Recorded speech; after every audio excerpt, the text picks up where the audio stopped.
All right, hello everyone. How's it going? Welcome to another Saturday night chat. This is a wee bit different. Sorry, I'm still recovering from a cold. My voice is a bit off. Yeah, this one. First off, I mean, this is a pretty cool, sort of cool on the road. Pretty important day. It's November 11th. Remember, stay here in Canada. So we did. Hello, hey guys. How's it going? So went out to Cenotaph today in town with the kids. My oldest and my daughter there were their Sea Cadet Corps and Navy League Corps respectively, and they were doing their thing today. So it was a lot of fun. It was good to see them out there. You know, it's good that they're learning about this stuff. You know, especially with everything going on in the world right now. Um, yeah, it was a wonderful ceremony. We actually had they managed to get a Chinook helicopter to do a quick flyby at one point, and that was amazing. So it was good. It was good that we went to one of the local Legion, so you get to hang out with their cadet friends, and we got to meet some of the veterans there. It was good. It was good. It was a good day for that. Good. It was a good day for all that. You know. Actually, you can see right here. So right up here and here are actually those are medals. The top one, again, you can barely see it. Those are from World War One, and those belong to my great uncle.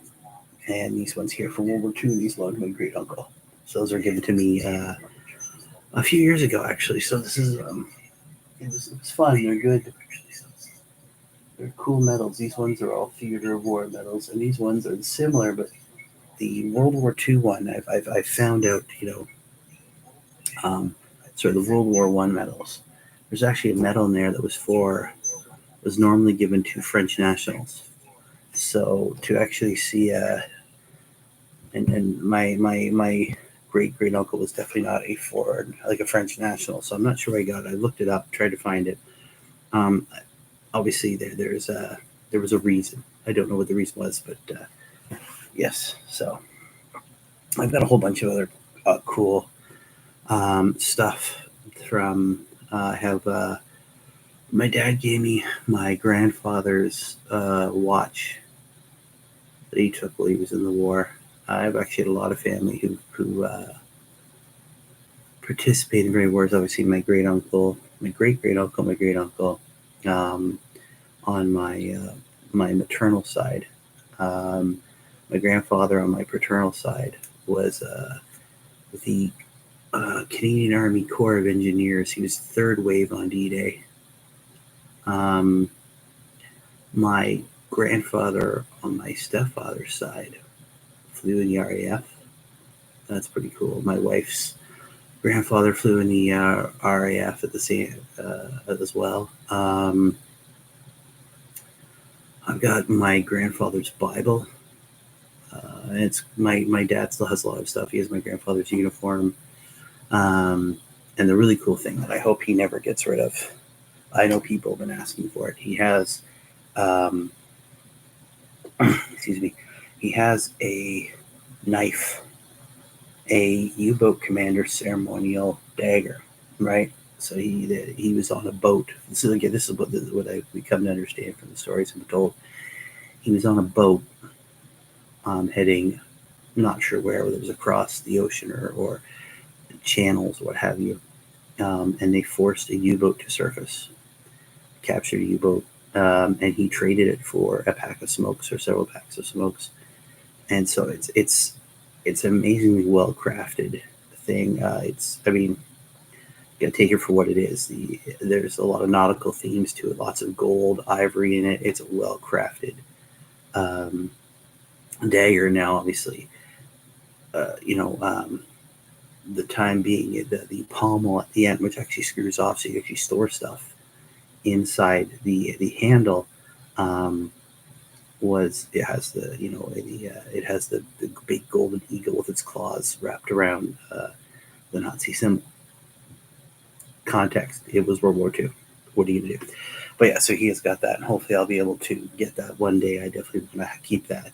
That's a relic from those days. But yeah, I'm not trying to start off all somber, but it is November 11th today. It's an important day for my family, for everyone's families, for all the people who have and continue to sacrifice so we can do what we do. But yeah, let's get to the fun stuff. Hello, Ashley. How's it going? I see you there. Welcome. I hope you guys are have some fun tonight. Title: Terrain Building, and a chat. We'll chat about cool stuff if you guys have any questions or anything you want to talk about. But I have all this foam. This is really dense stuff now. The packing foam, it's really, dense. And I got these ones here too. Right? I'm not sure what this is from. I can't remember, but what do I do with it? Right? I've had some people come up with some cool ideas. Not really sure where to go with it. I should glue it together and try and turn it into something bigger. If I should slice it. I don't know. Try and build some sort of massive platform. I really don't know. I got these as well. Not sure what to do with this. I was going to try and come up with an idea while we're chatting here. These are kind of basic. I don't know if I was thinking maybe building, put it together like that and maybe cut it up and build some sort of wall thing. I don't know. Cut these in half. I don't know. Cut this up a bit and build some sort of platform or a wall. Maybe even build. Cut it. See, they're the same density, same thickness. So I'm not really sure what to do with those. And this, I've been toying with. There's some people said to build some sort of giant building. It'd be really cool to have something. You see all the cool background images they have. If you've ever played any of the Necromunda games, or I played Necromunda Hired Gun, which had just amazing ideas in there for terrain, absolutely huge. Or Space Marine 2. Anything. You get to see all these big buildings. Or Dark Tide, which I have not played yet, but I want to. It's not any system I currently own. So, but yeah, I have no idea what I'm gonna do with these. Really, no idea. If you guys have any ideas, let me know. Like for this, thinking maybe cutting this in half into pieces and building some sort of walled thing here.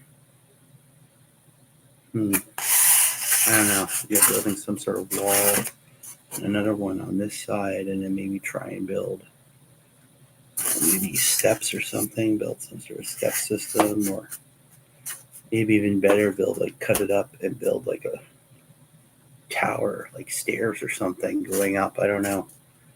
Be something cool to do. We'll figure that out. But I don't know. This is one of the cool things. It's always just sitting there. That's one thing I like about terrain building. Even though I'm not an expert, I've seen some of the guys out there, absolute bosses at it. But what I like about it is the ability to just take something simple, like foam, and turn it into something else, right? I'm not sure what to do with this. I don't know. Got my little hobby knife here, so I can start slicing through stuff if necessary. Or I don't know. That's the other thing. I just like to mess around with putting things together and seeing what it might look like. Just, I don't know. I really don't know. But yeah, so lots of crazy cool stuff going on in the world of Warhammer nowadays, isn't there? I gotta say, I have been really not sort of censoring what I've been trying to watch recently.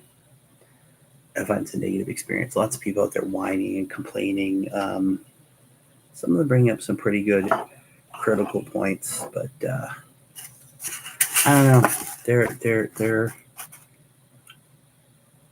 it bothers me because all this gaming stuff we do could go away in a second, right? There's no such thing nowadays as being too big to fail. There's just like you've seen the companies just disappear and they're gone. I don't know. just one of the things I've been noticing. I actually had to start censoring what I watch again because there's so much negative stuff out there. It's nuts. Excuse me. Still getting over my cold. Yeah. Well, I hope you guys are having fun though. That's one of the things I keep advocating now. Is just censor what you're watching. So if I gotta run a test on this first, see how easy this is to size off. Yeah. Not so bad, actually. I like it. I may actually have to be able to do this. So if I cut this, like maybe right there, and I can kind of make a stairwell. I like that idea. Mythos, my brother, what's up? How's it going? We're just chatting while I'm trying to figure out what to do with all this foam I've got. It's packing foam. I'm starting with this piece right here. I'm thinking, because I'm brilliant, right, that I may start cutting these up and sort of build a stairwell leading up to nothingness. It doesn't really matter. It'd just be a cool looking stairwell, something to throw on a table there. And again, I don't know. Right, it's always cool to build something unique. I could also set another idea. See, I just this is a fun thing about building terrain is you come up with so many different ideas. Now the other thing I could do is that a giant piece of foam. Are you happy to see me? No, it's a giant piece of foam. So yeah, the other thing I could do, use this as a base, and maybe build some sort of Necron looking thingy, right? You know, I'm trying to, you know, obviously I'm a 40K fan here. Gotta have some cool Necron stuff. Actually just finished reading The Infinitely Divine, which is excuse me. It's a fantastic book about Trans in the Infinite and Oricon, the Diviner. It's great because it's a story that lasts like 10,000 years. All right, and this consistent battle, this battle of smarts and wills between the two of them over the strange device that may or may not lead them to a treasure trove of Necron awesomeness. I don't ruin it. It's great. The ending is great. There's lots of crazy stuff going on. You get to see in the minds of two very powerful Necron characters. It's a really good book. Really, really good book. I liked it. Let me build some sort of Necron-y thing here. They're like monoliths, right? So I can make some sort of, just sort of carve it up on like an angle going up there. You can build a couple of them. I don't know. It's so hard to decide, right? I just kind of like the stairwell though. That was kind of a cool thing. Now this is really thick, so it's like an inch and a bit thick. So I mean, we're gonna abandon the stairwell idea because it's a bad idea. It's too thick, and even trying to make it like kind of go up, there's not gonna be a lot of room on it. It'd be great, like sort of a cool centerpiece, but it wouldn't be functional. I like my terrain to be cool looking, but also functional. I want it to be something that you can tell a story with. One of the things I loved doing back in the day when I was working in Games Workshop was and set up tables for people to have their Battler games on when I'd try to make it equitable, a good side bit of terrain on both sides, but I like to kind of tell a story with the table. So I'd always leave an area with lots of room, but there'd be lots of buildings, make some close. Excuse me. Some of them closer together, further apart, sort of like a big open. You have lots of battles where people put down their objective markers. But I like the table to tell story. It wasn't just here's a bunch of terrain because we're playing a game, but here's a story and something happened here. I like that. So, what are we going to do with this? I'm starting with the easy one because I have, I got these two pieces. I have no idea what this is. Coming down with something. I did have something, and I'm at the tail end of it, but I still have a cough.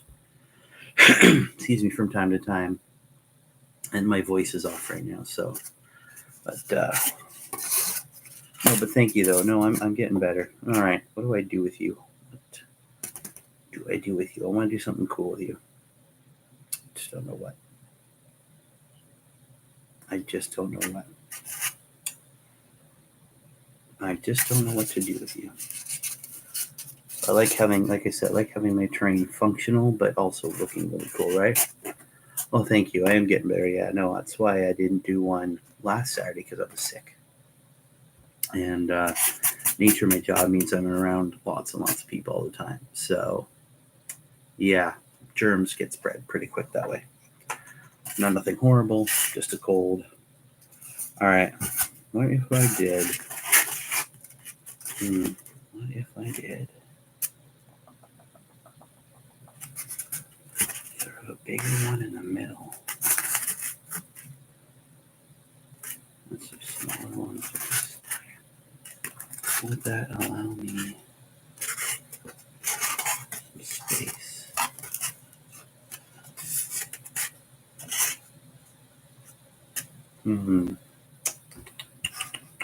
Don't know what to do. Anyways, yeah, so that's what I've been doing recently. Read that. I'm reading through the Space Marine Codex. I haven't actually painted anything in a bit. I just haven't really had the desire, energy, and it's kind of hard to try and paint when you're coughing all the time. You're like, oh no. So yeah, there's that. But I read that book. I've been sort of diving into a bunch of Dark Tide stuff. I can't play it, so I'm living vicariously through other people's videos. Well, it looks like a really cool game. If you can play it, I would suggest you get it. It looks amazing. It's along the same lines as the Vermintide stuff, and I have played that, and that was a fun game set in the fantasy world. So you fight lots of Skaven, Chaos, all that cool stuff. Dark Tide seems to be the same, obviously the same vein, but of course 40k, and there's a whole backstory to it with this planet you're on, and this Inquisitor you serve, and going from a prisoner, a reject, to becoming a member of the Inquisitorial Warband, which is pretty cool. All right. Dark Tide, so fun. Yeah, I definitely want to get. I don't have an Xbox 360 or Xbox Series S, whatever it is now, and I don't have a PC. I mean, I've got my laptop, but it would not be able to play Dark Tide. It's a game with some serious requirements, from what I understand. I could be wrong. Oh well, thank you very much for driving by. I appreciate it. You guys have a good night. Okay. Have fun whatever you're doing, and stay safe. Yeah, so I'm not really sure. What do you think, Nikos? What could I build with two of a rectangle like this in this big piece? What do you think I could build? I don't know, man. I'm trying to figure it out here, but I'm not. I don't know. I am not sure. Now it is. I've tested it. I do think I'll be able to carve it up if necessary. Just don't know what to do with it. It's bothering me. I could try and build like some sort of like monolith. I cut it like right here, and then build up. It's gonna be rather flat though, but I think I'll be able to put some Necron style designs into this. Just have something cool, right? And I don't know. Or you do something with the base. It is pretty solid stuff, so it is dense. It'll stand up, I think. Now it's not as dense as pink foam, right? But it's pretty dense. So what do we do? What do we do? Come on, Bray, work for me. Yeah. So, what, if I may, Mythos? What type of character have you gone through on Dark Tide? Because I've been diving into lore of that and all the people guessing what the next major sort of player is going to be. What now that they've gotten through the first story arc, what's going to happen next? I love those little Vox castings they've been putting out there, sort of trying to give us a background. Something else is coming. Something's coming for Inquisitor Grendel now. Pretty cool stuff, right? Lots of people trying to figure out exactly who Inquisitor Grendel is, what Ordos they work for, all that cool stuff. Lots of cool stuff in there. All right. Now the other thing I could do is just cut this up and glue it and sort of form some walls. That might work as well. I could probably carve this up. I have the original cut there. So if I carve it up, I could actually turn this into just some walls. Right? Some smaller pieces, maybe some longer pieces. And that way I have like a bunker system. Ooh. There it is. There it is. That's it right there. That's it right there. We got it now. So what I'm going to do, use this. Nope.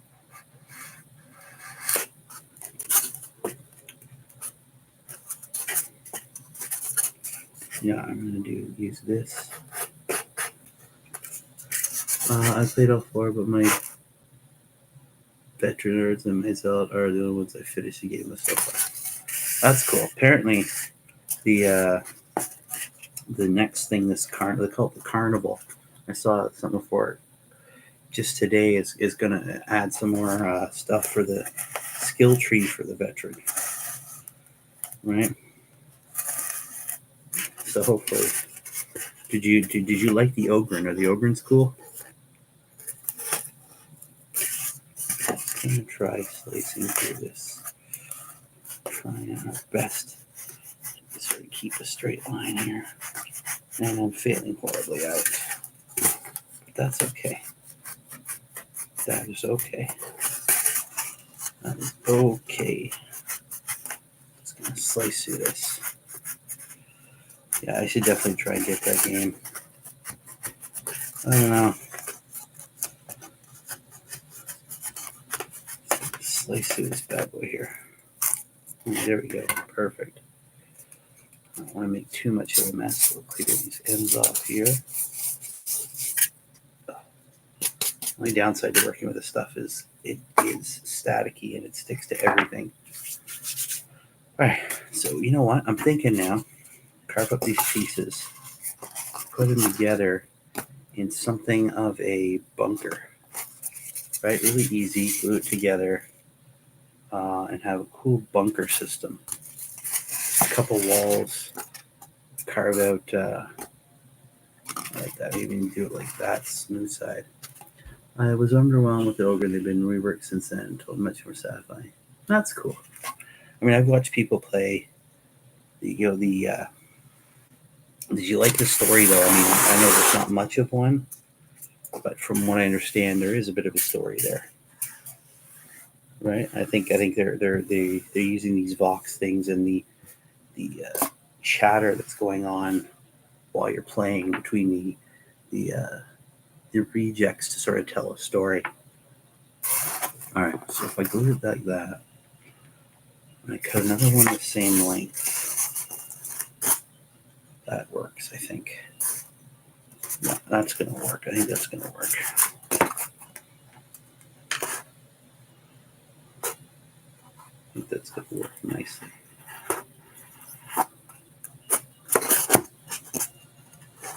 I think that's going to work nice. Gonna get a nice. I'm just using this to sort of give me a guide to cut on. There we go. Oh, I'm going to have to do a lot of sweeping after this. As I make a cough and make a mess everywhere. Oh. The only downside to this phone is that you get this sort of static mess all over the place. We're going to take our time and chop through this. Have some fun here. So how was your day, Mythos? You have fun today?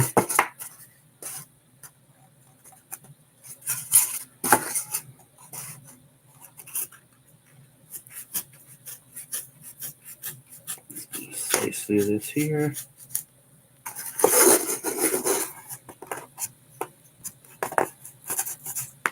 Okay. We're not ready quite yet to be able to. We will figure this out. We will get through this. All right, there we go.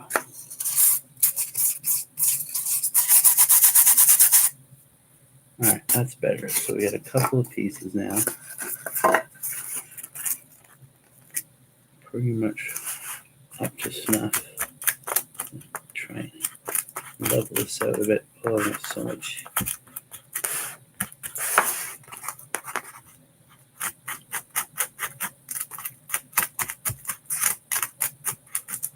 Oh, so see, like that's the problem. I'm getting it all over the place now. It's sticking to me. I hate when it does that. The only downside is just sort of sticks, and if you try and get it off, you just sort of keeps. What is it? You can't make an omelet without breaking a few eggs. Well, I've definitely done that. I'm enjoying you watching you work. Thank you. Hopefully some other people hop on and we can get a bit more going on here. So what I've done, we might use this in a bit, but we'll take this piece and then we glue these ones on there. Ooh, hotel. Yes, where you're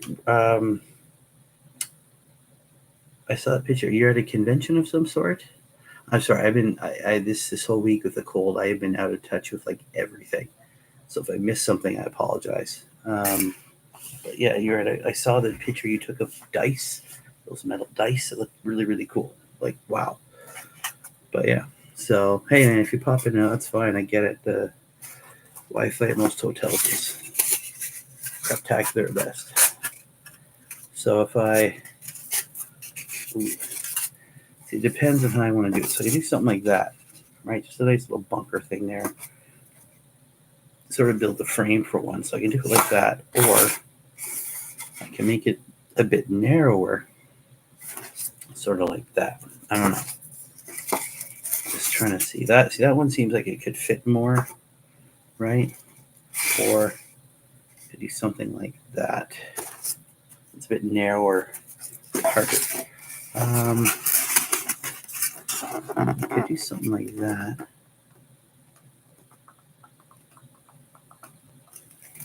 If I do it narrow, then I can actually use this as sort of like a top to the bunker.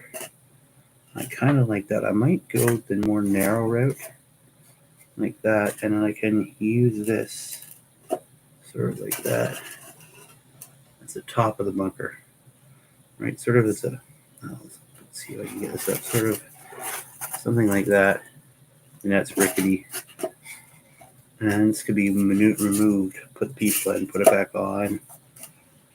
It's actually not a bad idea.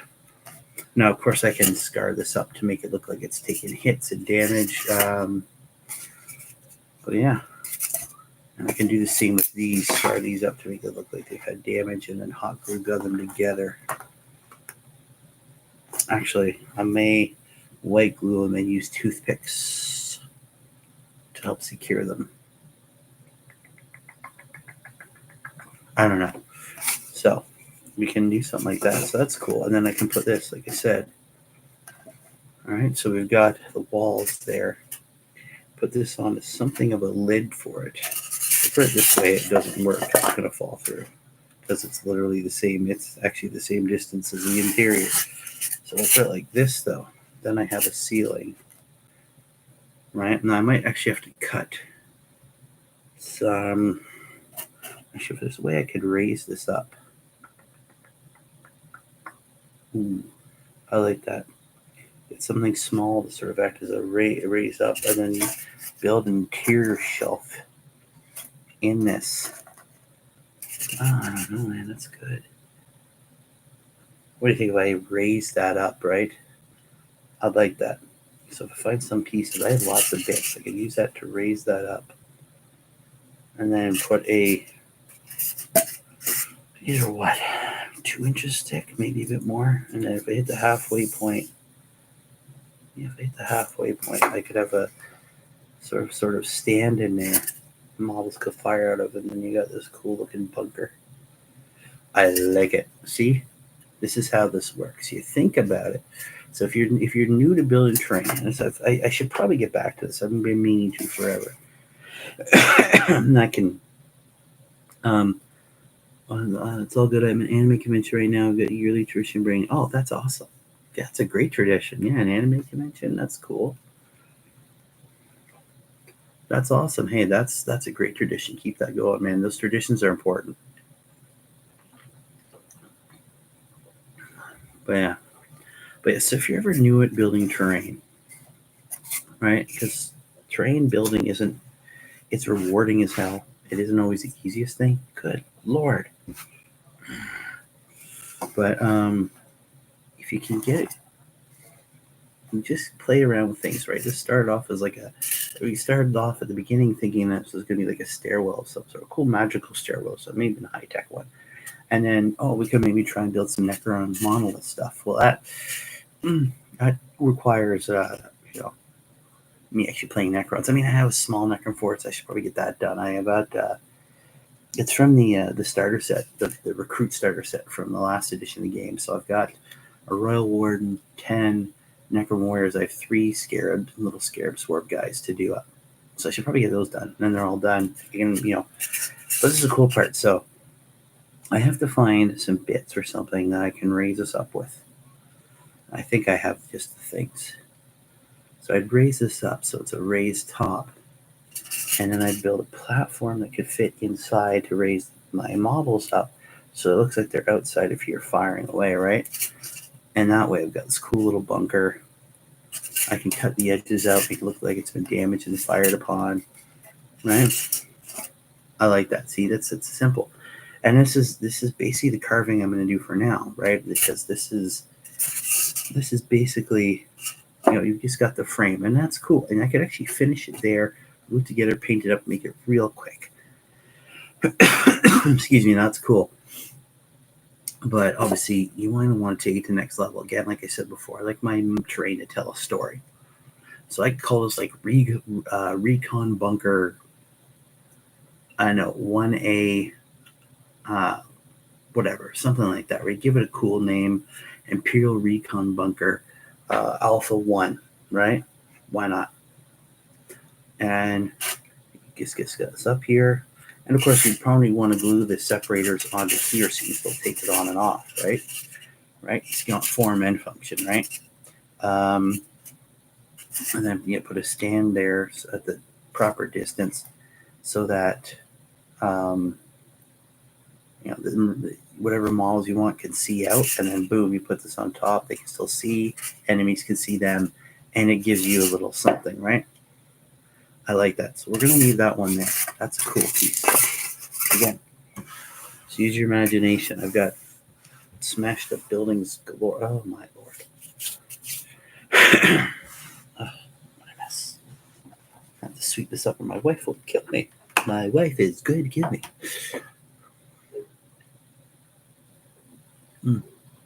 The other thing I finished watching was amazing. Loki. If you have not watched season 2 of Loki, or if you've been one of those people that just started hating the Marvel stuff for no reason, because that's pretty much what it is at this point. You can have, again, criticisms, constructive criticism. I think if you haven't watched Loki, go watch Loki. It is amazing. Tom Hiddleston is amazing as Loki. It's so well written. And the ending is the season 2 probably build the kill zone. What kill zone? The ending, which is probably the ending for Loki in the Marvel Cinematic Universe as a whole, except for probably a few things that'll come down in some of the other Avengers movies. It is the perfect finishing to a character arc. That's all I'm gonna say, because I want you guys to watch it. If you haven't watched it, please go watch it. It's amazing. It's funny. I think we're gonna have a very well with all the strike and all that, moving the dates when movies are coming out.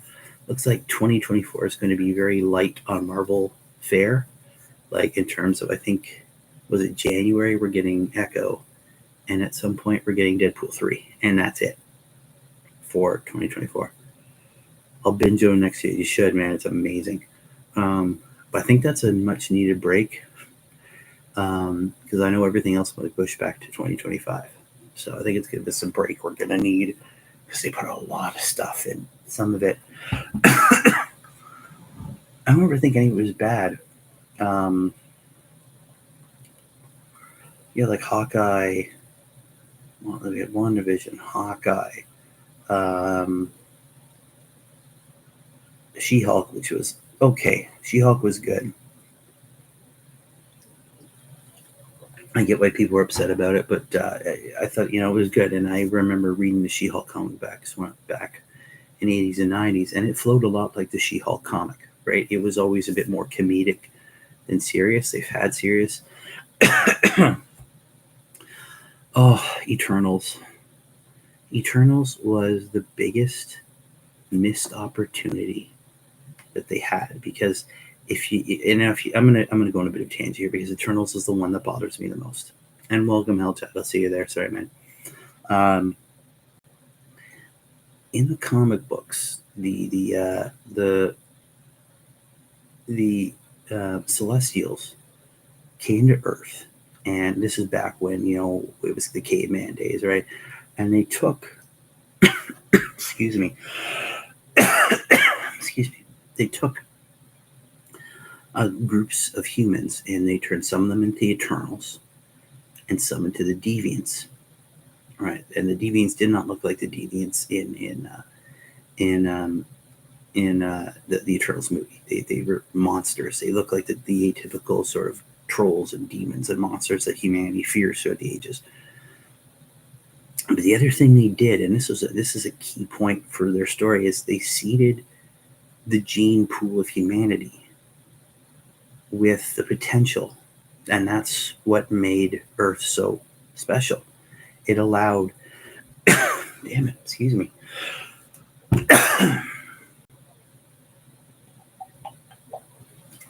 I apologize.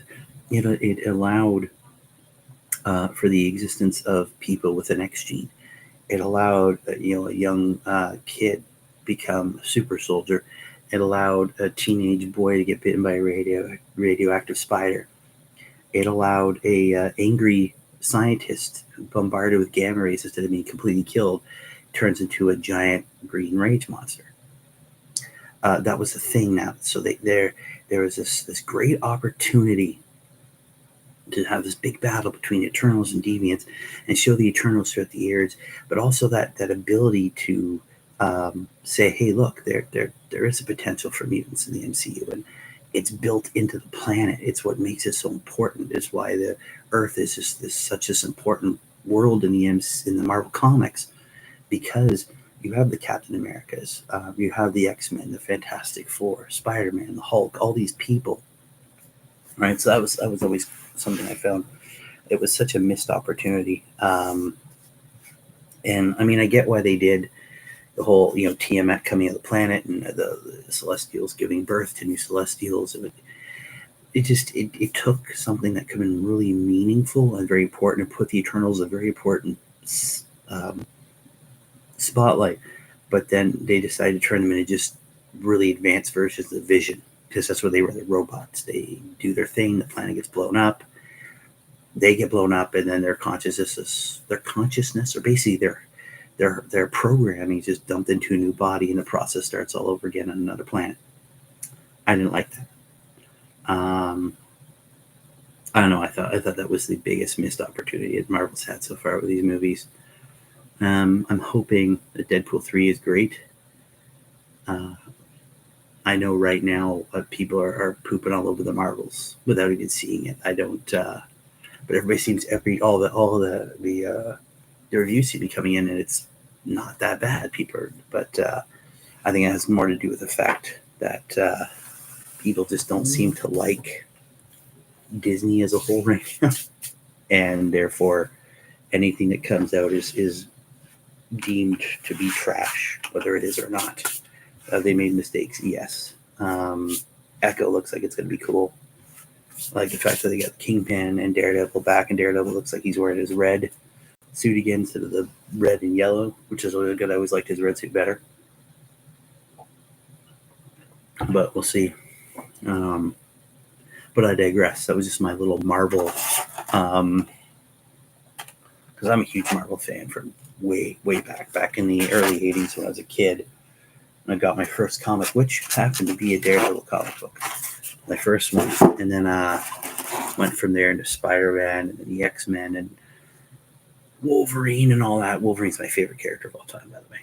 So, but I digress. Back to this. We know what we're doing with this. We're going to have to clean this up a bit, glue this together, and have some fun with that. I don't know. I'm going to have to find my hot glue gun again. I keep misplacing it. But we're going to work on that afterwards. We're going to glue that together and then start carving up the sides here to look like weapons fire. These guys, I have no idea what to do with these. Right? You got these cool foam here. Now, again, there's an easy route with these things. This one here, when I look at this, one of the easy things for me, and it's okay if you want to go easy if you're building terrain, right? I see this as like almost like a Mos Eisley spaceport. Remember the scene when the Millennium Falcon takes off at the opening? Obviously, it's much smaller, and the height is a problem because there's only so much room to play with in here. It doesn't fit a lot. There's just not enough space here. But again, it's just for fun. It is cracked a bit, which is a problem. So durability is going to be an issue. It's a big crack running right here down. And it is separated. I don't know if you can see that. I see you. Can you see me? Okay. But so durability is an issue. But that's sort of the easy answer. Sometimes in building terrain, the easy answer can be the best answer, right? I mean, this one came pretty easily. Now, obviously, there's the work to be done in making it look like a shot-up bunker and adding those dividers to make it an actual, a raised top that people can see it and you can see into. So yeah, that's one that you could do, is just sort of put it on the ground and have it as some sort of landing for something, whether you want to put a flyer in there or what have you.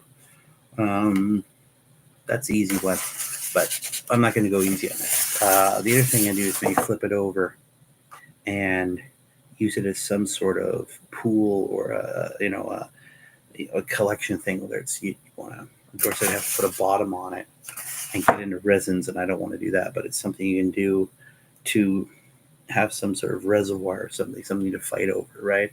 Again, going back to what I said earlier, like taking inspiration from things like Necromunda or the 40K games, even something like Dark Tide, and build some sort of unit for like centralized unit of something for the warriors to fight over. This one, again, the easy thing to do would be put it down, right? Even together, I don't know, but this one here, you just sort of put it down, cover some of this up, and it's a straight up building, right? Add some details, maybe some cardboard in here to cover things up, quick dry brush, and you get yourself some sort of cool building. Maybe carve up, there's some spaces in some of these here, right? So you can even take, like this one's probably the best one, maybe carve these out, these sections here, like have a doorway you guys can sort of slip through.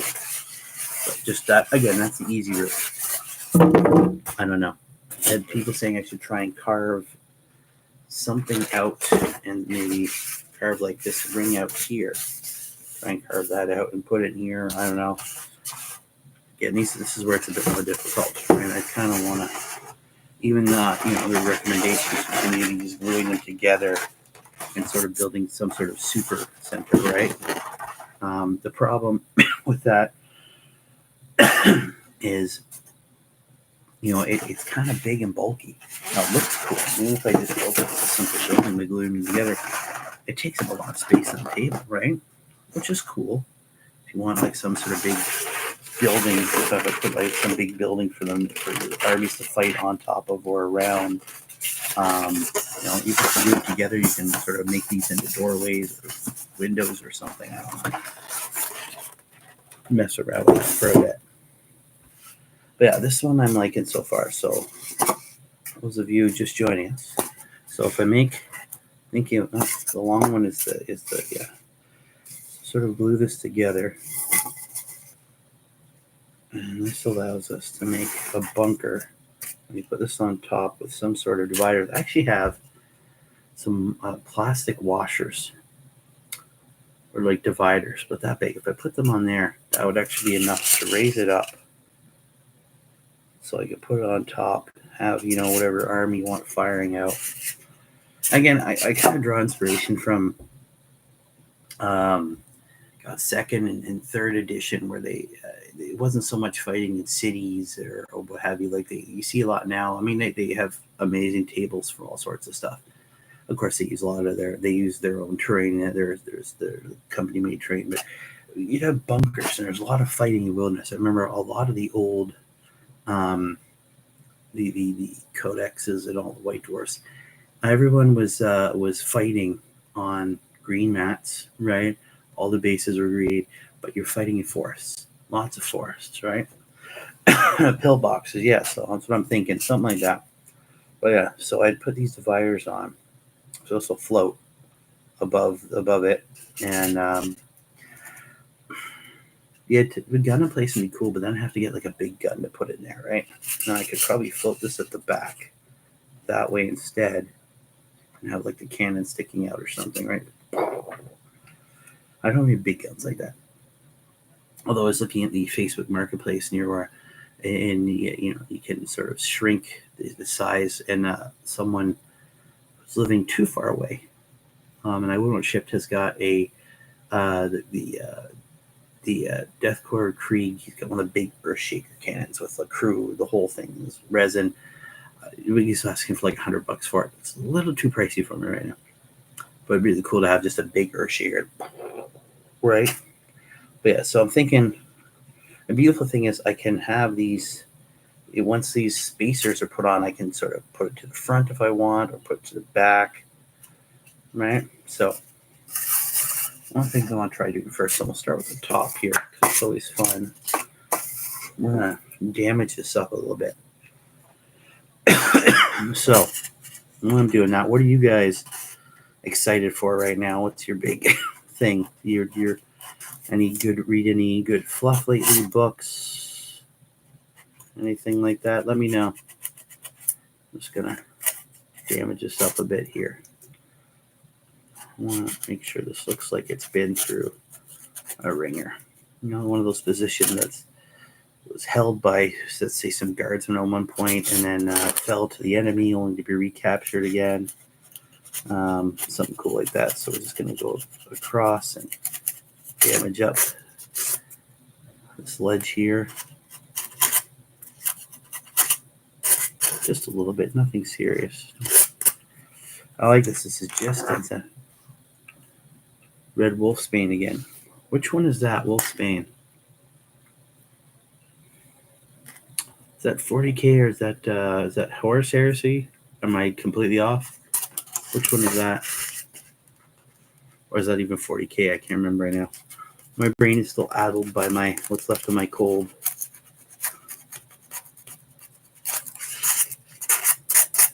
Rustford. Oh, that's right.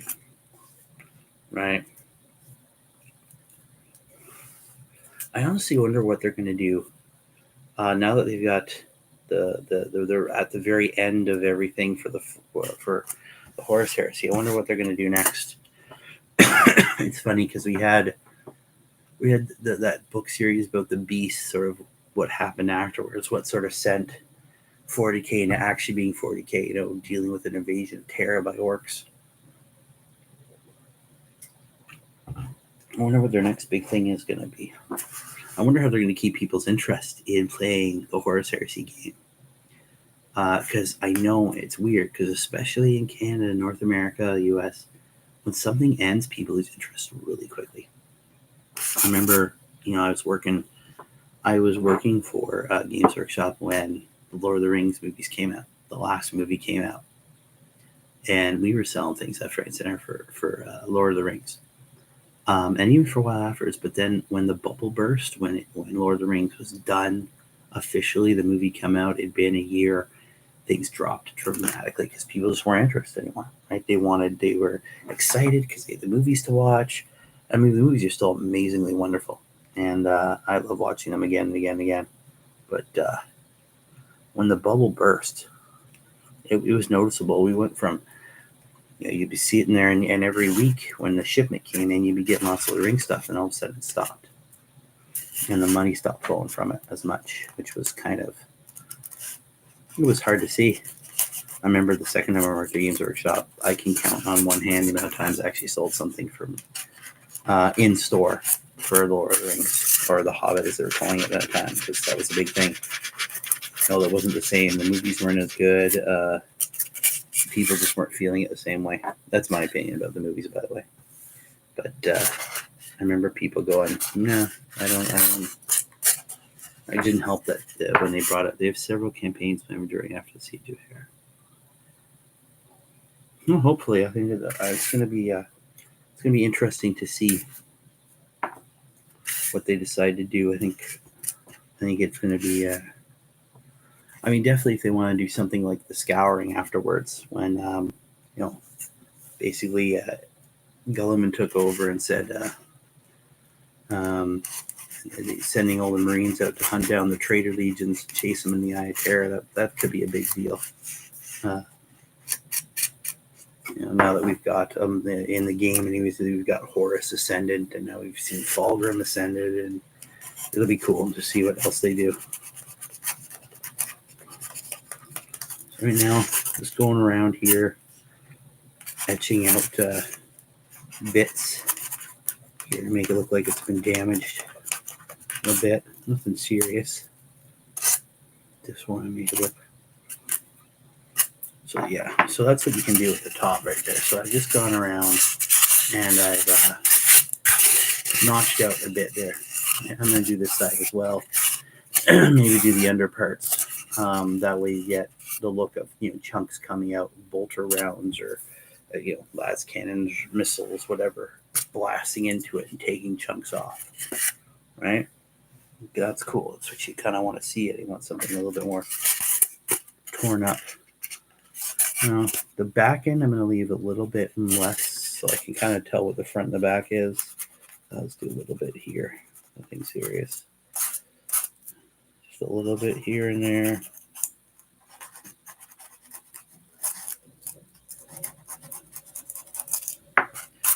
There you go. Yeah, I don't know, the Siege of Terra, I hope they can come up with something that allows the game to last, because they are putting a lot into it. Lots of new models. I kind of wish they'd pump out some more Legion-specific stuff.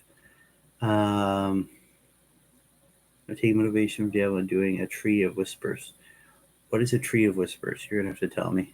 Is that like a bit of terrain, I'm assuming? Tree of Whispers. I have not played the latest Diablo. I remember playing the original Diablo. That was a great game. That was a fun game. I've not played the most recent one.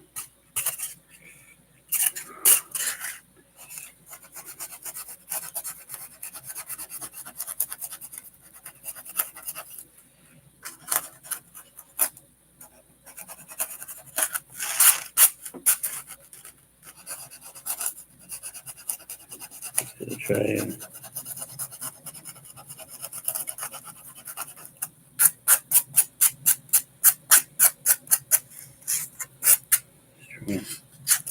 that's better.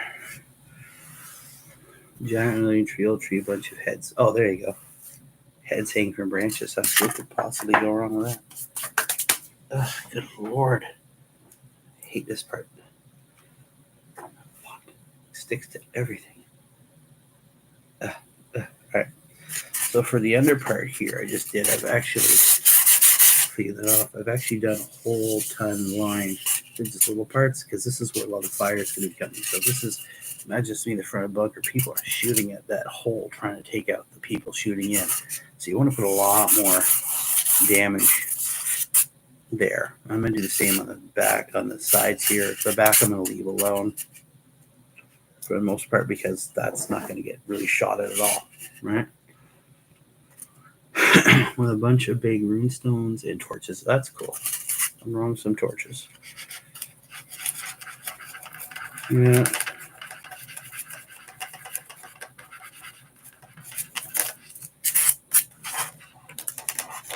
Just want to take a little bit off, not a ton. Don't want to go too deep.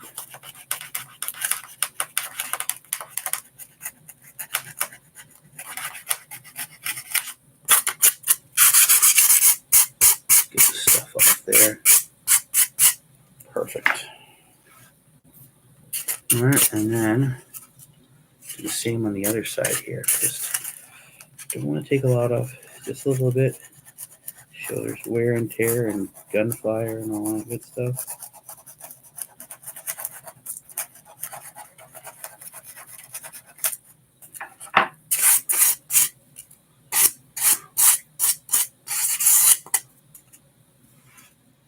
The other beautiful thing, it also allows me to remember how, so if I have to stop this project, right, or just don't have time to come back to it, say next weekend, seeing the damaged edges here, I can kind of know what my front, side, and backs are going to be, so I can then get back to it and go, okay, I remember what's what, and just start putting it together really easily.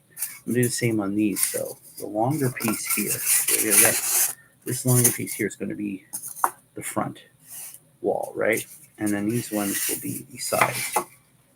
So again, I'm going to want to damage this front up a bit more and these sides a bit more, right? Leaving the interior pretty much spotless, right? Because it's, there's not going to be much happening when you put something like that over top of it. Right? Put that back a bit. You can see it a bit better. There you go. So this is going to float like that, right? A lot more damage on the bottom here because that's where the gunfire is coming at, right? Some up here, obviously stuff's landed on it or blasted away, right? Shots coming in from heavy weaponry, right? So what I'm going to do next is just work on the front here. So this will be the front of the bunker, right? So I'm going to want to kind of come at the front again, all right? So that's just nice and thick. So we're going to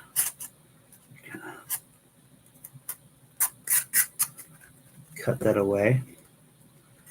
Yeah, I like it. That's the other thing. If you're brand new to this, if someone's watching this and they're like, man, how do I do terrain? Take inspiration. Like I said, perfect example. You're taking inspiration from Diablo doing a tree whispers. That sounds freaking awesome. I can't wait to see that. I'd love to see that.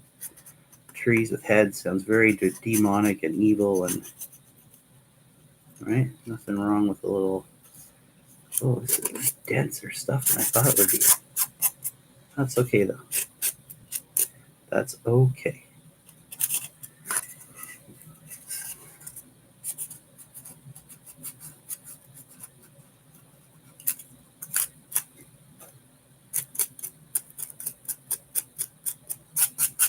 Let me get this done up here. And then carve in some more here. Some nice clean lines. All right, some broken up damage here, but it was still stunning to look. So there you go. So that'll be the front. You can see I've just done. Oh, see, I'm gonna have to carve some other way. Looking too uniform. Everything's sort of carving in this way. I want some more. Kind of go the other way now. All right. That's a bit better. And just a little bit here. All right. There. Perfect. And a little bit. That's that. There we go. That's better. Kind of want to keep your damage uniform, right? You don't want it all going one way because it looks like someone's come chopping by one way.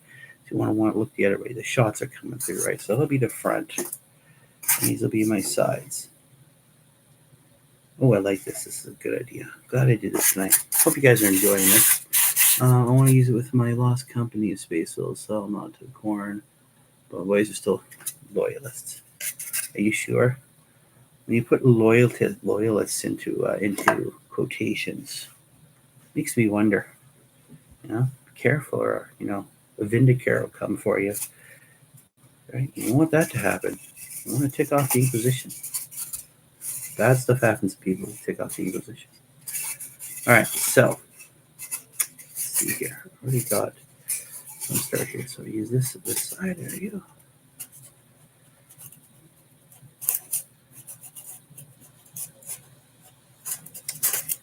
Blade's starting to get a bit dull. I'm gonna have to switch up to a new one after this. But right now I'm just trying to get this done. That sounds cool. Let's see. Lost Company. So you build lots of Wolfen for that one. I like the fact that they brought the Wolfen back in. They were a much missing part of the fluff and lore that I think was really cool. And I remember when they first came in during the original version of Black Crusade, that was pretty cool.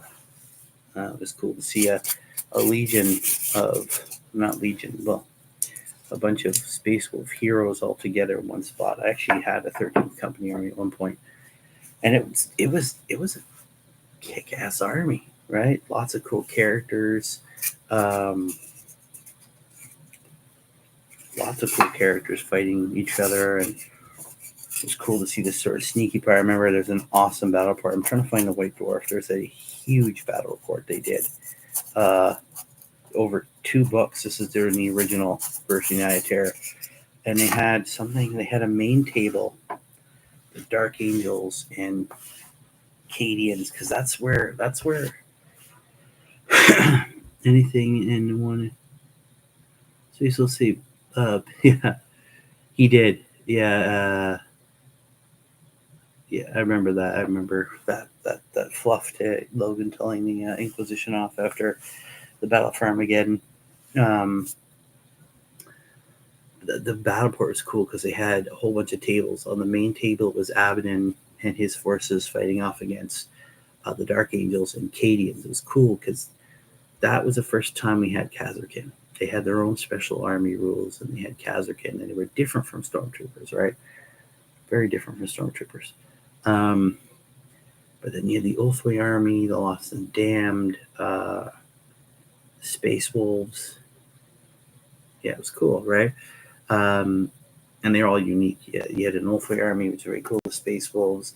But they were on the main table, and you had another table, which was the Ulthway Force versus the Dark Eldar, as they were called then, the Drukhari. You had another table, which was Blood Angels and Inquisition. Can't remember who they were fighting.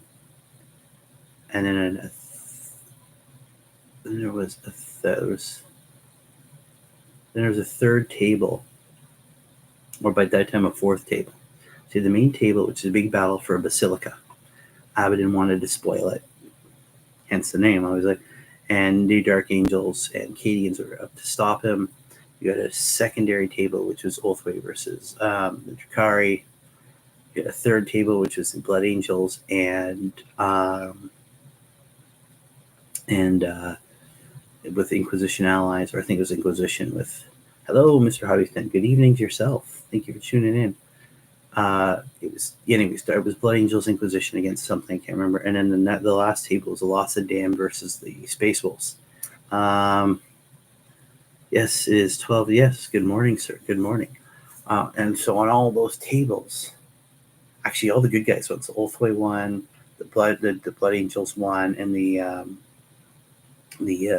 Space Wolves won, right? And so they were able to affect the table.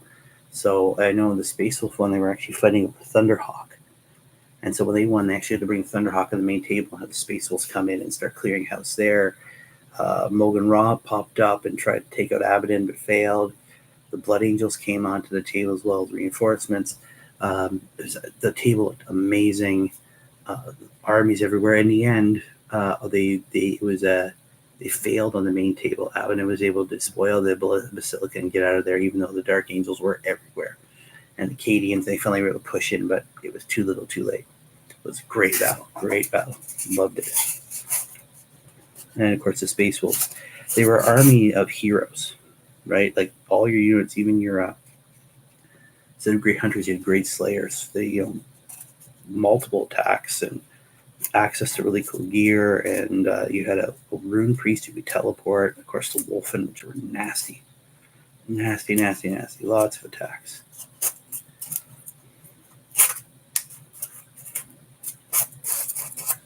Feral Space Wolves, that was really cool.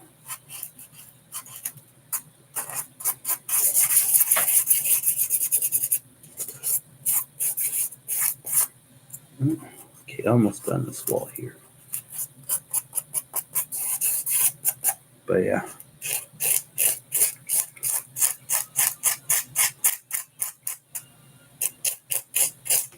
All right. Ugh. Do not like working this type of foam. It's nice and light, and this stuff's dense and durable, but it gets up on everything.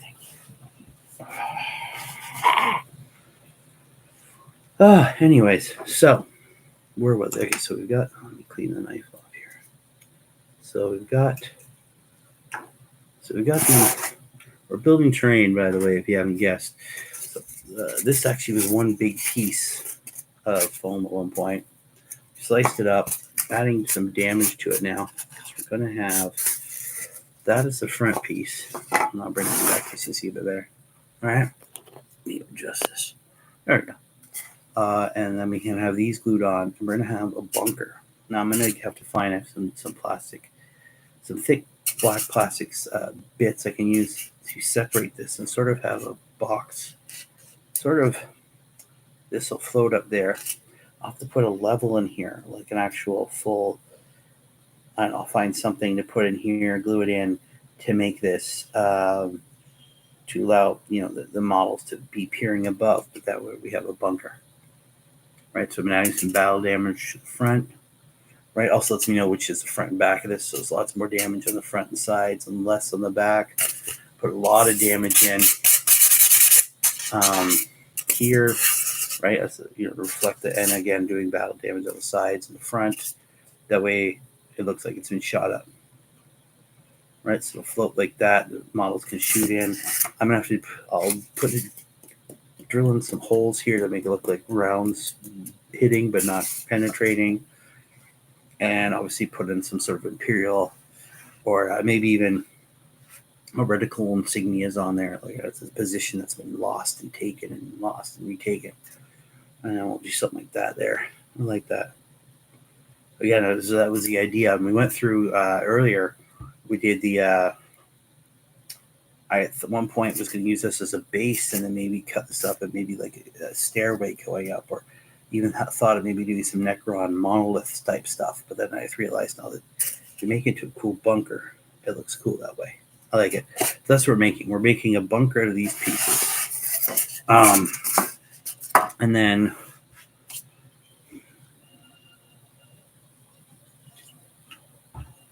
I've got these two packaging things here. We talked about this, maybe making this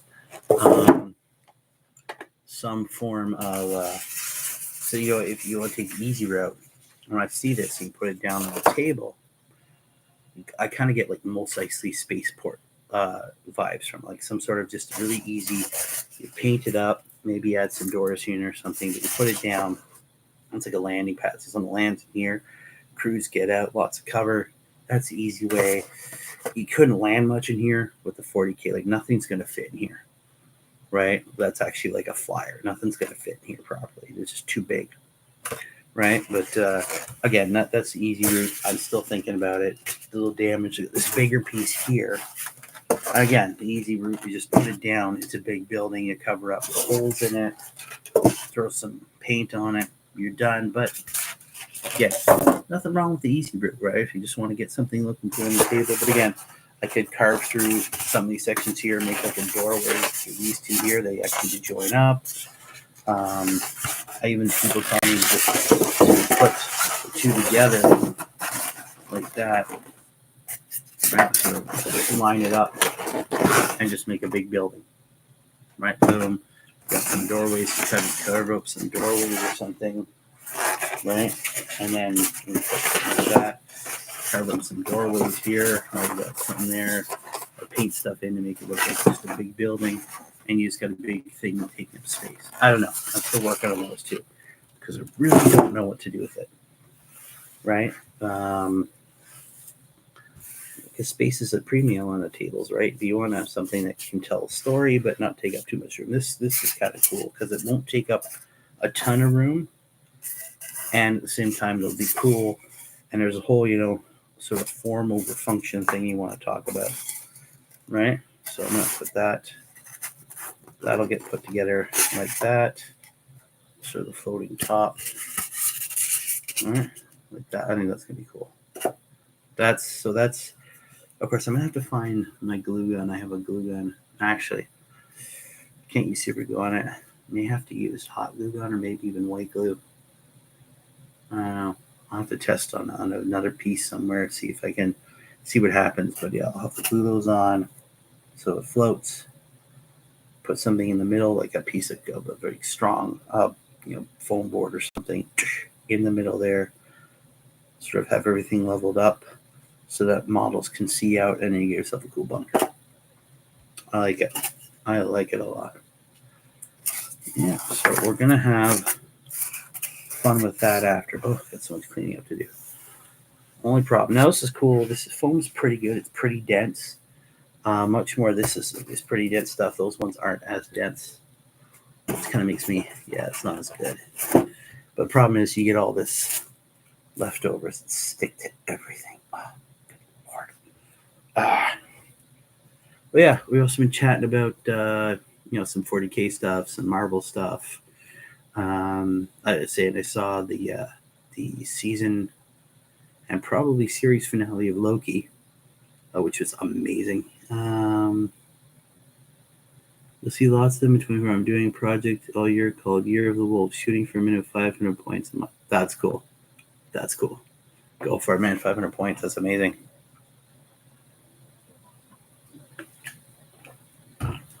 So that's what. So you're looking at about 6,000 points of Space Wolf. That's pretty cool. Go for it, man. That's amazing. I wish you nothing but success and luck with that. Talking about how I read the Infinite Divine there. It's a cool Necron book, sort of the 10 millennia long power struggle between Trans and the Infinite and Orkan, the Diviner, in their goal to attain a higher power. Try and fix the biotransference at Orkan. He's always trying to fix that and get out of that because he didn't want to do it. But obviously that failed. They all got thrown in. But it's cool because you get their sort of perspective for the two of them. There's even some moments where it's almost like a buddy cop movie, right? They're friends, but they're not really friends. They got to work together, but they hate each other. It's cool because it's all centered around a couple planets. And there's awesome stuff about unintended consequences that take thousands and thousands of years to come to fruition. That was a really good book. If you're not a fan of Necrons, read it because it's great. It was a great book. I want to nuke. Yeah, I want to get that. There was apparently a whole bunch of cool lore updates in that. Lots of cool stuff. So, I don't know. It looks like we've got... I find it kind of weird that it's Call versus Fabius Bile, but it makes sense. Because they're like, the Fabius Bile has cloned all the Primarchs. He's unlocked the ability to build Space Marines and Primarchs. And you've got Call, who is basically... He's the daddy of the Primaris Marines now, right? Obviously, at some point it was probably Gulliman's idea. He went to Call in the first place, going, "We need better Marines. We need an advantage. You got all these Marines running around powered by gods. We need to up the ante a bit." And, but Call's what did it, and they throw numbers out there. Apparently, at this point, or at one point there was a 250,000 with all the new Marines that were brought out, and there's even more still in stasis. But it looks like he unleashed 250,000 Marines in the Unnumbered Sons. So before they went to any chapter, before there were even more reinforcements that he let out 250,000 Marines. Call gets Fabius info. You'll be able to build Primarchs. That's true. I think what we're going to see more than anything else, we're going to start seeing Chaos Primaris Marines. Makes sense. I mean, it's already kind of happened with the murder curse that Angron let out. You had Sisters of Battle Guardsmen and Marines, which obviously nowadays would be more than likely Primaris Marines going crazy. So yeah, I think that's probably. Man, I'm excited to see how they bring back the Primarchs. There's already been so much stuff, and they've made hints and leaning towards the Primarchs reaching their full potential, all of them, in one way, one shape or form or another. You look at the Lion, who can forest walk now. He can literally go from one point to another. That's not something he had originally. I think it's them sort of becoming, because again, if you go back to some of the stuff that's been revealed, Primarchs are made of the stuff of chaos. They have a chaos bit to them. Not chaos, sorry, wrong, warp. They have a bit of them. There's a bit of the warp of them. I want to see Odin wrestle. That's the thing. Like, so while Primaris and soon to be Chaos Runners, the previous models remain the same size, make floor more.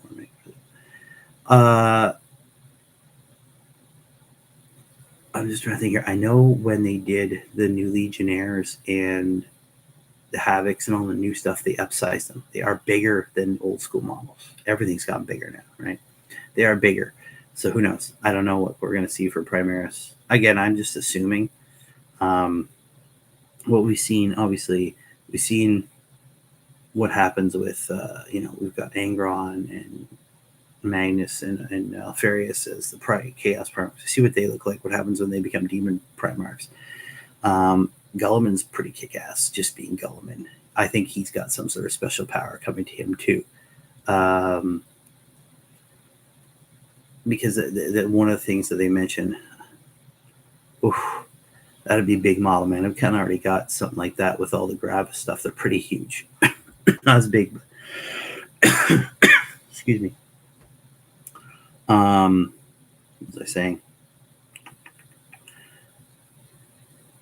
What they're looking at, some of the stuff they've thrown out there is that the Primarchs are going to come back at some point. All the Primarchs are going to come back. We're going to see them all back, and there's a way to bring them all back pretty easily. But you look at the Lion with his forest walking. There is a story about Lorgar fighting fighting Korax, right? And on some planet that the Word Bearers are taking over, and he shows up as this basically giant, I want to say ink demon thing, but he's not a demon. Like, oh my god, is that a demon? It's like Lord Lorgar, is that a demon? He's like, that's no demon. And it's Korax, and he's become, he had the ability to sort of disappear in the shadows, to be unseen. Well, now obviously he's ascended to something else, and now he literally is Shadow. In the story, he appears this giant ink demon thing, monster thing, killing them. He turns into a giant murder of crows. Literally, he just a massive flock of crows. I even see him as himself, and he has this big battle with Lorgar. You can tell he can still take damage, because at one point he turns back into himself, and his armor's broken up, and he's bleeding a little bit. But he says, "I have your scent, Lorgar. I'm coming for you." So he's been hunting Vulcan's out there somewhere. Still, Vulcan is not dead. He's perpetual. He has come back. Whether he went to hiding or what have you, I don't know. What would he ascend to? He's this maker. He built, would we see him come back as some sort of fire Primarch? It makes sense. He's the salamanders. Russ coming back as, like, I don't know, a giant, massive werewolf, or Odin Rust coming back as this massive godlike creature ascended to something, right? I think they're all going to be there. When I think at some point even Gulliman will find something. He said, yeah, there's fluff in there of him talking to Eldrad of all people, or of all Eldar, saying like, I want to get out of the suit, because it's a bit of a fluff that they've kind of abandoned, but it's sort of this whole, he has to stay in the suit at all times or he will die. That's sort of disappeared a bit. It hasn't really been mentioned too much. Again, it was tied into the whole Ukraine thing and Yanid, and that sort of faded to the background too.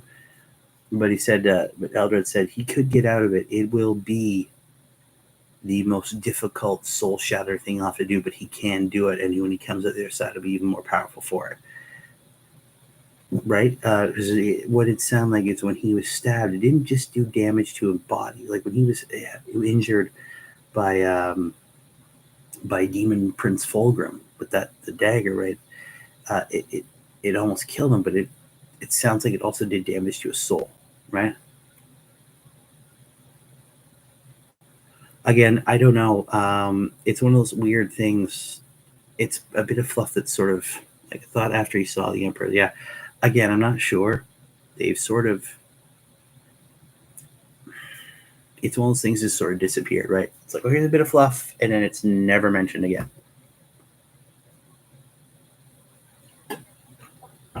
But I think we will see. I think we will see all the Primarchs back eventually. Obviously, they'll be absolutely different, 100% change. And there's, I don't know. I think they're trying to be very careful now because they've had a whole bunch of big stories over the years, where if you look at one of the other by 20th edition, if you live along the Emperor will return. That could be, man.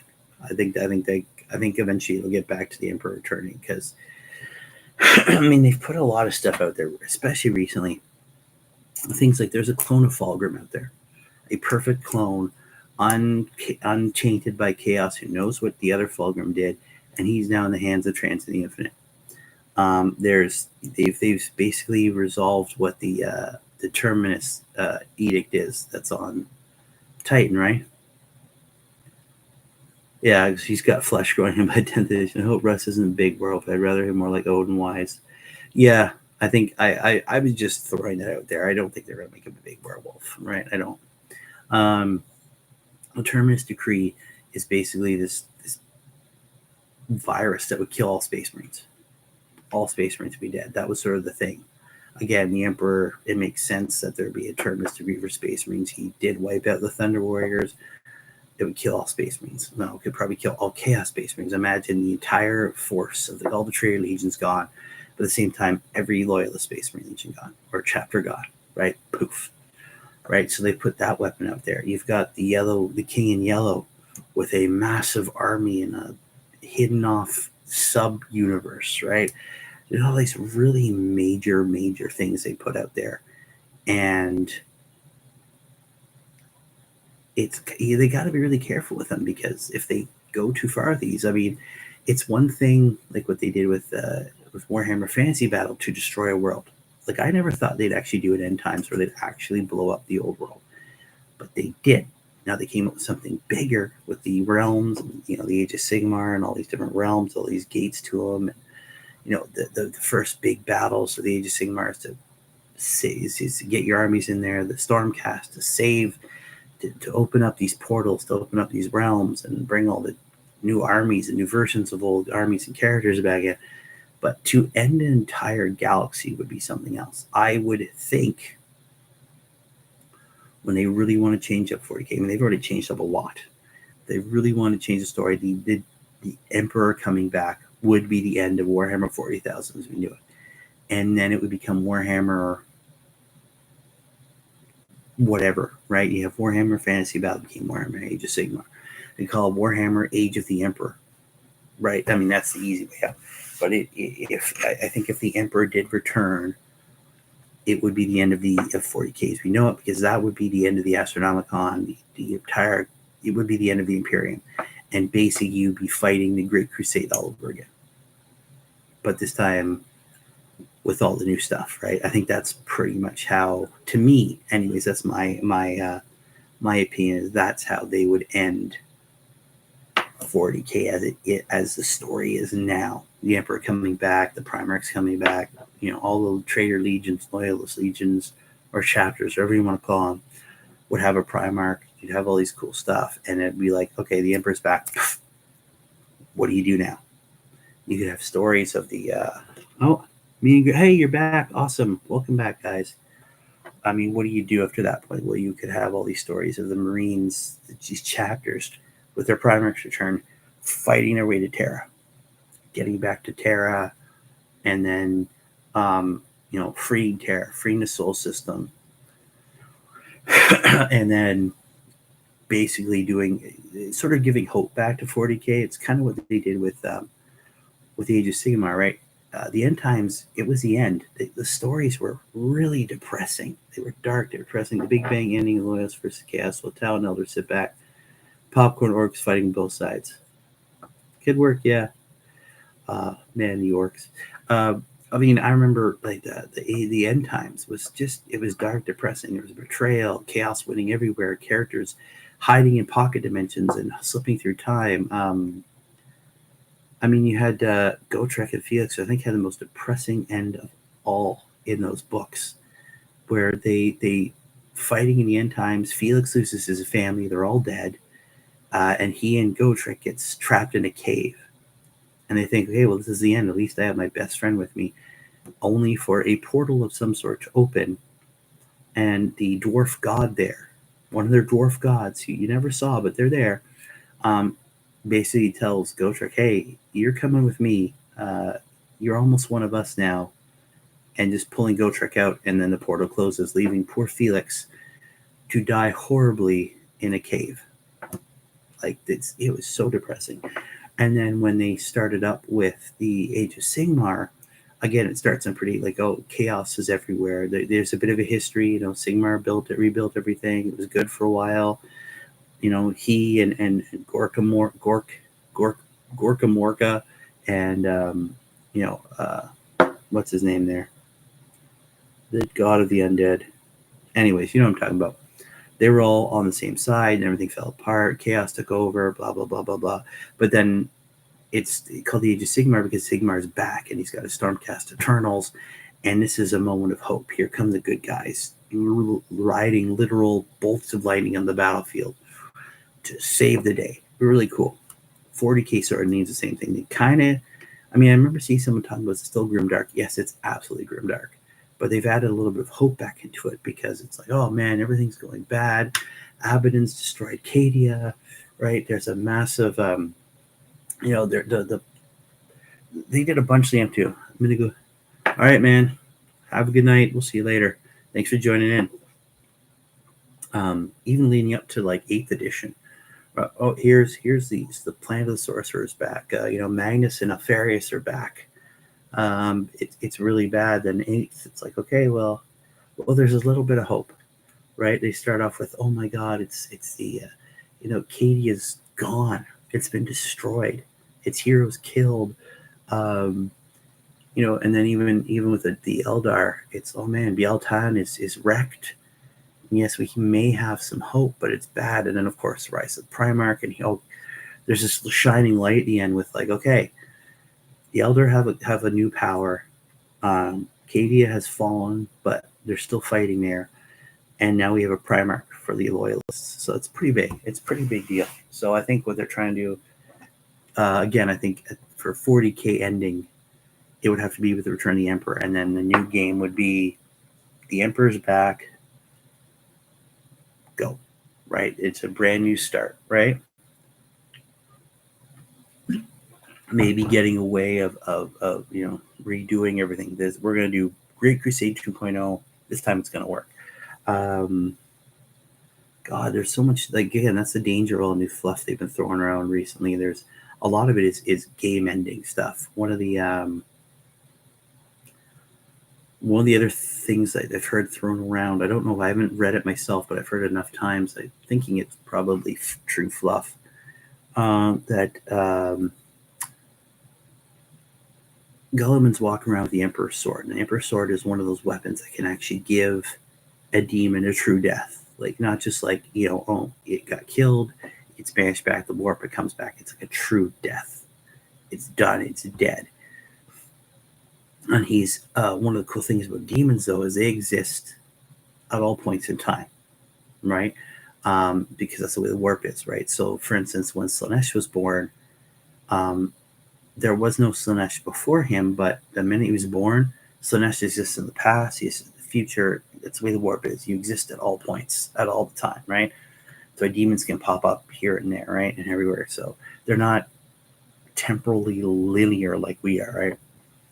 And so he had, the fluff is he's looking for Samus, right? Samus was one big deal, Samus is everywhere. Samus is the man next to you. Samus is coming. Right? If you ever read the Horse Heresy books, you know about Samus, and he's a guy that causes lots of problems. Big demon, greater demon, causes lots of problems. He's one of the reasons why we have the Horus Heresy. And so I think Gulliman's idea is if he can kill Samus, give Samus a true death, it means the stuff he did in the past will never happen because he didn't exist. Sort of one of the causal effect timeline thingamaboos, wibbly wobbly, spacey, wacy, timey-wimey stuff, right? So that's another bit of fluff. Again, it's kind of one of the dangerous ones, because what if they did that? What if they had Gulliman kill Samus, so Samus never existed, so he was never there on those in the original book, and so what happens then? If he's the catalyst, or a catalyst to the Horus Heresy, you take him out, what happens to the Horus Heresy? Does it happen? Does Horus go back? Right, so it's, I think it's crazy, but Games Workshop's got to be careful with their fluff. I think you got to be careful with their fluff. But yeah, so while you guys were gone there, Greg and Ashley, we did come up with a plan for these pieces. Now, the bigger ones, still not sure. But these ones, what we decided to do is we're going to use these to build something of a bunker. All right? Did some damage to the fronts and the sides here to make it look at the shots coming in. And then, of course, we use this piece. We thought this was going to be a base at one point. This is I'm going to get these plastic things I can glue on here. And we're going to have them spaced up. I'll probably get some foam board to build a mid-level here the models can stand on so they can see out. And boom, got ourselves a crazy little bunker. Now I got to drill holes in to make battle damage from rounds. But yeah, so something like that. I even got it damaged up here. I did a lot more on the bottom because that's where a lot more of the shots are going to be. So naturally, that area would take more damage.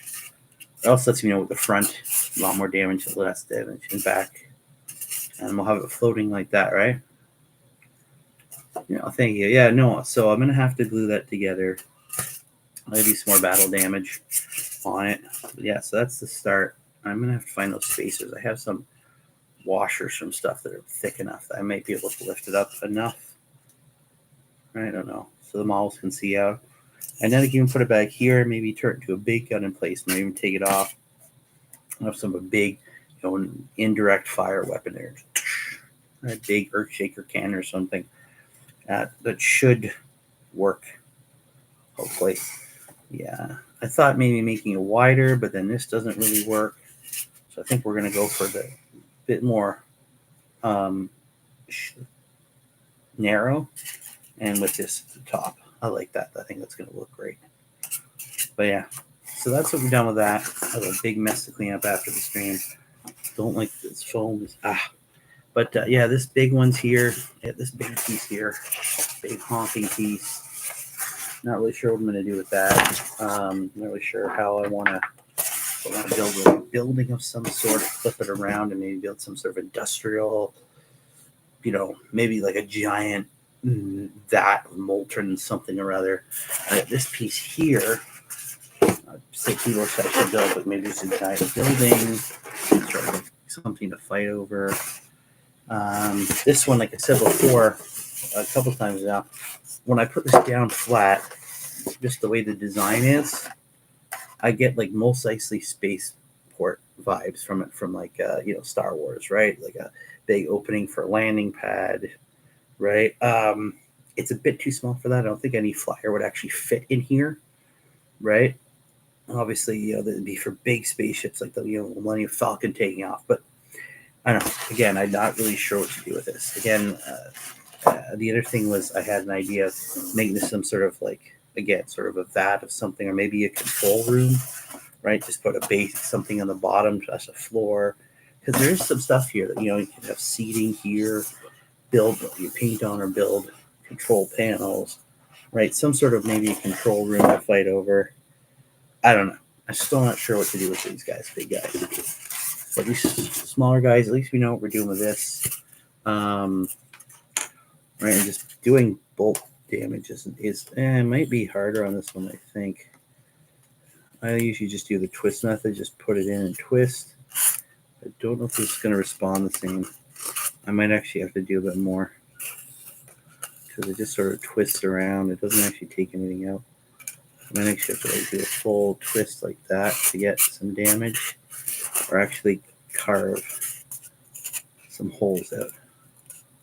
We'll figure that out. But we'll do that at another point. Yeah, so that way I have some nice battle damage bunker for these guys. I was saying I kind of got the inspiration from, back in the day, the second and third, even fourth edition, where they were always fighting on alien worlds, or, there was lots of trees and rocks, and you'd have like a forward recon bunker, right? Usually guardsmen, but even Space Marines had them, a forward recon bunker that was something that, the enemy would take over, and then the guardsmen would take it back and lose it again and take it, right? Something cool. I always like my tables and my terrain to tell a story. I like it to like I was saying, even when I worked at Games Workshop back in the day, when I build a table, if some guys are coming in for a game, I'd build up a table, and I wanted to sort of tell a mini narrative, right? And I'd have areas with lots of, narrow streets, a big open area, right? Lots of fighting, put down some terrain. You definitely know, like, not big terrain, but little obstacles here and there, scatter terrain. But I'd like it to tell a story like this. You're not just, Team A versus Team B on some randomly placed terrain. I want this to be a city. And whenever straight across, I always like to go diagonally. So you're fighting over a diagonal, right? So you're not coming directly in and everything's sort of laid out, like cookie cutter. So boom, boom, boom, boom, boom. But sort of, I don't know. I liked having the table to sort of tell its own story, right? And that's what's cool about this. I can put a bunker down. We get a bunker to fight over. You can have I could have my Ultramarines holding it against a horrible Chaos Space Marine advance, or have them charging in to take it back after this. The guardsmen inside were slaughtered horribly and sacrificed to some evil chaos ritual, right? Cool stuff like that. So yeah, the next steps will be to make that look even more battle damaged, and then glue it together so it's solid, and then start painting it. I might actually paint it up first and then put together. I think it's going to be easier to paint each piece individually and then glue it together, right? Because I could cover up the ends pretty well by gluing it together, and that way everything's done. Yeah, I think I'll probably paint them all individually. But yeah, so that's the next step. What else do I want to talk about tonight? It's cool. It's been a nice chat. We've talked about lots of different stuff. Talked about Loki. I watched that. That was really fun. That was a good series. If you haven't watched Loki, go watch Loki. The ending is perfection. But yeah, the other thing I want to do, and I've been listening to, what was it? I've actually been listening to, what's it called? Yes, Podbean. Strange enough, who have I listening to that? Gamers with Coffee. I don't know who those people are, but I'm listening on those a bit. I haven't really joined in because it's kind of hard. I just use it to listen to you guys go on. It's a lot of fun, kind of what you guys are doing right now. But I'm actually want to start maybe adding in my own podcast to that to talk about other cool stuff. But again, that's something I think I'm going to be doing at a later point. or maybe just start off not doing anything live, but actually, just doing little blurbs here and there. I don't know. What do you guys think? You think that's something I should do? I kind of want to expand on this a bit, but my time is limited already, so I don't know yet. It's something I'm toying with, because I have to come up with like, I wouldn't want to just be blathering away. I feel like sometimes I'm just blathering away doing this, but we'll see. I will. My weekends are pretty busy. I got 4 kids, so my time is rather limited. But I will love to jump on at some point. I will definitely hop on at some point. But yeah, I'm just trying to grow my own thing as well, right? Because I love doing this and I love chatting with you guys because it is a ton of fun. It's so much fun. But I think I'm going to end it there for tonight, guys. It's getting late here. I have a whole bunch of foam that's sticking to everything to clean up. But thank you, everybody. Did someone say orcs? No one said orcs, my friend. Actually, I did say orcs earlier on, but not recently. In fact, I go out of my way not to mention orcs. No, but unfortunately, I am wrapping up now, my friend. It's time for me to get cleaned up and head to bed. I hope you guys had a wonderful day. I hope you have a wonderful hopefully you guys have a wonderful Sunday, and we'll see you guys later. Okay, thank you very much for everyone joining in. I hope you have a great weekend, and keep rolling those dice. We'll talk to you later, guys. Bye.